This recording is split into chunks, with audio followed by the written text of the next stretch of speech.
இந்த ஆட்டையும் மாட்டையும் பிரிச்சு பண்ணது அவனுக்கு திட்டம். இப்போ உங்கள் வீட்டில் நீங்கள் வளர்க்கக்கூடிய 4 கோழியோ 4 ஆட்டையோ தீர்த்து போட்டுட்டு போனால் அவன் சந்தோஷமா? அவனுக்கு அப்படிலாம் ஒன்றும் கிடையாது. அவனுக்கு என்னது, இவன் ஒற்ற வார்த்தை ஆண்டவர் இல்லைன்னு மட்டும் இவன் சொல்லிட்டான்னா அவன் என்ன செய்திருவான்? சந்தோஷமாக போயிடுவான். இதெல்லாம் கொண்டுருப்பானா? இல்லை, ஆண்டவர் இல்லைன்னு யோபு முதல்ல சொல்லியிருந்தான் அப்படின்னு சொன்னால், மறுதளித்து இருந்தான்னு சொன்னால் இவன் ஒருத்தரையும் கொல்ல மாட்டான். இவன் சந்தோஷமாக போயிடுவான். பிள்ளைகளாம் எல்லாம் தப்பியிருக்கோம்.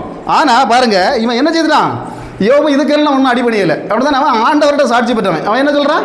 ஒரு நாளும் ஆண்டவர் தான் ஆண்டவர் தான். அவன் பின்னும் அதையே தான் பேசிகிட்டு இருக்கான். பேசும்போது அடுத்தது யார்கிட்ட விளையாட முடியும்? இப்போ ஏன்னா நான் வந்து தப்பே இல்லைன்னா எனக்கு ஒய்ஃப்கிட்ட போராடினா போதும், அப்படிதானே? இப்போ நான் வந்து உரைச்சி நிற்கிறேன்னா என் ஒய்ஃபுக்கு வாயில் அவன் போராடி அவளை கொண்டு 4 பேசி 4 திட்டா கூட நம்ம என்ன பண்ணிடணும் அவரை? ஆமாம், இந்த அக்கா எப்படிப்பட்ட அக்கா? நல்ல லிப்டிக்கும் போட்டுக்கிட்டு அப்படியே ஒரு பேக்கேஜுக்கு தோளில் போட்டுக்கிட்டு அப்படியே எங்கே போகிறாக்கா? அப்படி எங்கெல்லாம் லேடிஸ் கிளப் உண்டோ அந்த கிளப்புக்கெல்லாம் போயிட்டு வராக்கா தான் யார்? இந்த யோபுக்கு. ஆமாம், யோபுக்கு